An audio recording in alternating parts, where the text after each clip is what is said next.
Big Boss season 9 Tamil. நான் Jackie Sekar, Jackie டிவிக்காக நம்மோடு ஞாயிற்றுக்கிழமைன்றதுனால இணைந்து உரையாட வந்திருக்கிறாங்க. தூக்கத்தை தூங்கினா இங்க என்ன காலைல மணி 11:15, காலை சோறே இல்லை, நேரம் பிரெஞ்சுக்கு தான் போய் ஆகணும். இருந்தாலும் இந்த பொதுநலன் கருதி இந்த செய்தியை சொல்லிட்டு இன்னைக்கு, அதாவது 70வது நாள் 71வது எபிசோடு 14/12/2025 அன்று ஒளிபரப்பான ப்ரோமோ. அந்த ப்ரோமோவை பத்தியும் அது மட்டும் கிடையாது, 2வது ப்ரோமோ வந்து நம்ம சொன்னதா அங்க சொல்லியிருந்தாங்க. ஸோ நம்ம ஃபர்ஸ்ட் விசிபிள் நம்ம தொடர்ந்து பேசிட்டே இருந்தோம். 20க்கு 15 அதை பேச ஆரம்பிச்சோம். 25 வந்து அது வந்து பாதுபாசாக மாறிட்டு இருக்குன்னு சொன்னோம். ஸோ இது குறித்தான செகண்ட் ப்ரோமோ மற்றும் பொதுவான அந்த ப்ரோமோவை பற்றியும் இந்த எபிசோடில் விரிவாக பேச போகிறோம். அதற்கு முன்பாக இந்த தளத்தை எதுவும் சப்ஸ்கிரைப் பண்ணாங்க, சப்ஸ்கிரைப் பண்ணுங்க, லைக் கமெண்ட் ஷேர் பண்ணுங்க. ஸோ விரிவான ஒரு பார்வைக்கு stay tune with us.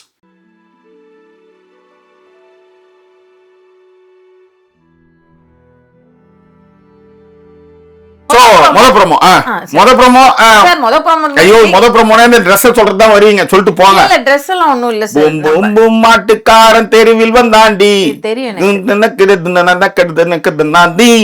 Sir, இது எப்படி போயிட்டு இருக்குன்னா, ட்ரெஸ் பத்தி பேசினா உங்களுக்கு ஒரு லதா எப்ப ஒரு கோட் போட்டிருந்தாங்க, அதே மாதிரி அதுக்கு ஒருத்தர் வந்து எனக்கு கமெண்ட் பண்ணியிருந்தாரு. சொன்னேன், ஏங்க அதெல்லாம் ஏங்க அப்படின்னு. அதுக்கு நான் போய் இப்படிலாம் ட்ரெஸ் எடுப்பேன் யாருக்கு தெரியும் அப்படிங்கிறாங்க. இந்த மாதிரி நம்மளோட நிலவை போய்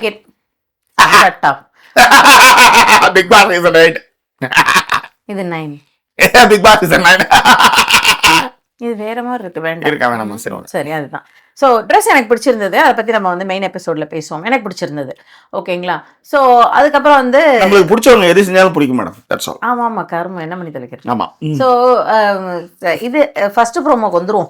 என்னன்னா, இந்த யார் போறாங்க அப்படிங்கறத முதலே காட்டுறதுக்கு தான் அவர் வந்து என்னென்ன சொல்றாரு அப்படிங்கிற மாதிரி இருக்கும்போது சில விஷயங்கள்லாம் நியாயமே இல்லாம தான் சொன்னாரு. ட்ரெஸ் விட்டுருவோம், என்ன இது அப்படின்ற மாதிரி இருந்தது. சபரி இன்னும் ஏதோ குறையுது, சரி அது கூட பரவாயில்ல. சாண்ட்ரா, நீங்க நியாயத்தின் பக்கம் விளையாடணும் ப்ளீஸ்.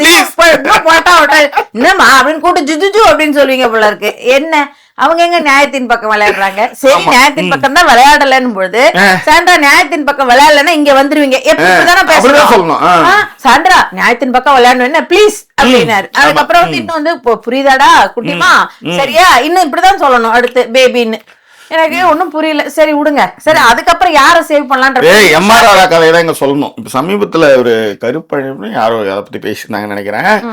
எம்ஆர் ஏன் வீட்டுக்கு விட்டு வெளியே வந்தாரு அப்படின்றதுக்கு ஒரு விஷயம் ஒண்ணு இருக்கு. எம்ஆர் வீட்டை விட்டு வெளியே வந்துட்டாராம். ஓகே.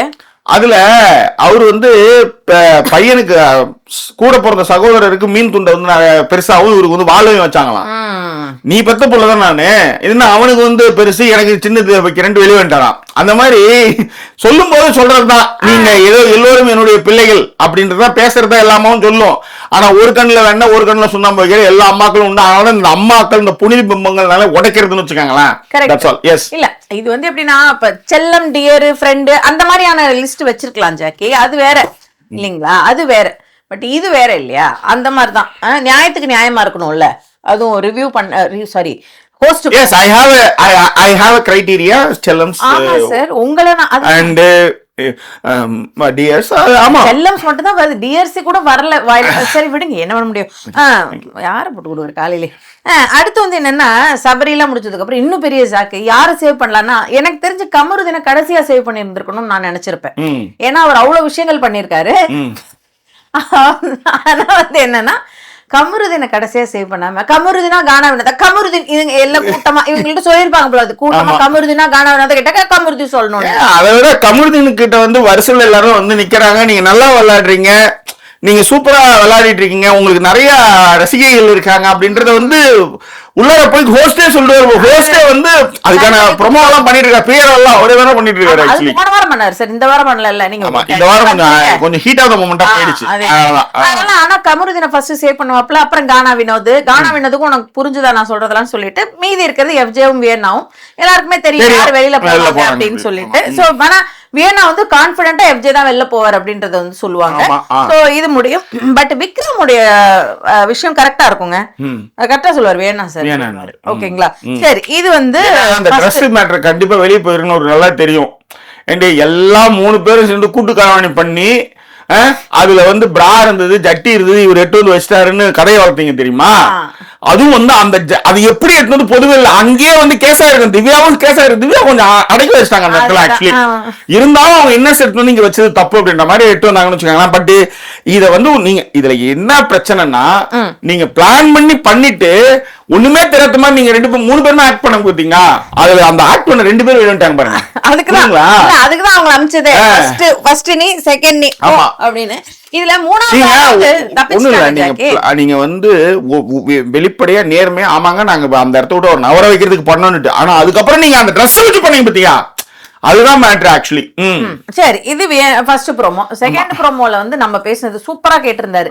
இன்னைக்குதான் இந்த டெக்கோரம் இதெல்லாம் வருது வாயிலேயே. இந்த டெக்கோரம் கோரம் இதெல்லாம் ஏன் யாரால போகுது அப்படின்றப்ப கரெக்டா கனி எழுந்து சொல்றாங்க. பாருதான் சார் எல்லாத்துக்குமே ஸ்டார்டிங் பாயிண்ட். இன்னொன்னு அந்த இருங்க, இந்த ரெண்டாவது ப்ரோமோவே எதுக்கு இந்த டெக்கோரம் கோரம் பாரம் எல்லாம் வந்ததுன்னு தெரியுங்களா? சைடுல வந்து பார்வைக்கு இணையா வந்து வினோத் எட்டு வராங்க பாருங்க. இதனால இன்னைக்கு இதை விட மிக மோசமா பண்ணிருந்தாங்க.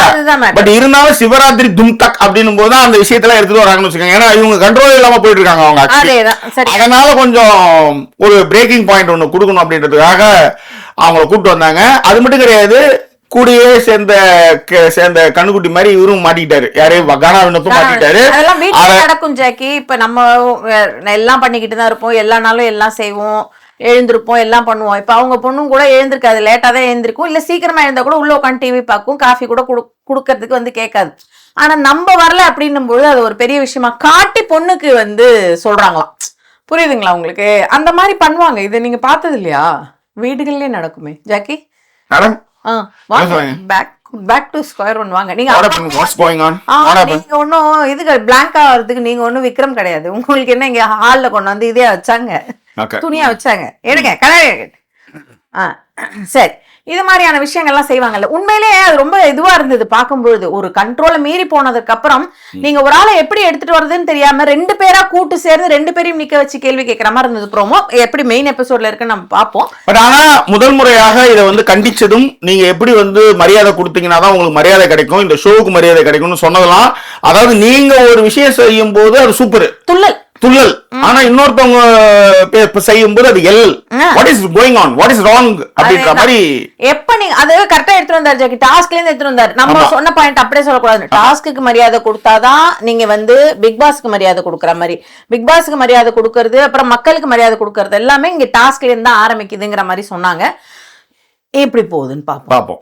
ஓகேவா? சோ இது வந்து இரண்டாவது ப்ரோமோ. மூன்றாவது ப்ரோமோ எஃப்ஜேவியும் அவங்க பேர் என்னது, அந்த ஆதிரையும் கேள்வி கேட்பாரு. முடிஞ்சு போன கதை மேடம். அதுதான், அதை பத்தி நம்ம வேற ஒரு வீடியோல பேசலாம் ஜாக்கி. ஏன்னா எனக்கு அதுல சில விஷயங்கள்ல விஷயங்கள் பேசுறது கொள்றதை விட இதுலயே கூட பேசுவோம். எஃப்ஜே வந்து ஒரு முடிவு பண்ணி, ஏன்னா நீங்க வந்து இப்ப இந்த ஒரு ரீல்ஸ் ஒண்ணு பார்த்தோம். ஒரு வளையத்தை வந்து ஒரு 8-10 பேர் வந்து ஆண்கள் வந்து வளையத்தை வந்து மாட்டி, வளையமா இருக்கிறத கையை வந்து பிடிச்சிட்டே இருக்கணும், மாத்திக்கிட்டே போகணும். பெண்கள் என்ன பண்ணணும், ஒரே ஒரு பொண்ணு இப்படி உள்ளார பூந்து இப்படி பிடிக்கும், எல்லாம் உள்ளார வந்துருங்க. அதுதான் கேம். அது ஆக்சுவலி சமயோஜிதமா எப்படி விளையாடுறீங்கன்ட்டு அந்த விஷயத்த எஃப்ஜே வந்து அதுல பண்ணாரு, கரெக்டா பண்ணாரு. ஓகேவா? அது வந்து முடிஞ்சு போன ஒரு விஷயத்தை எட்டு வந்து கியாமியான்னு கட்டிட்டு இருந்தா என்ன அர்த்தம் அப்படின்றது விஷயம் இருக்கு ஜாக்கி.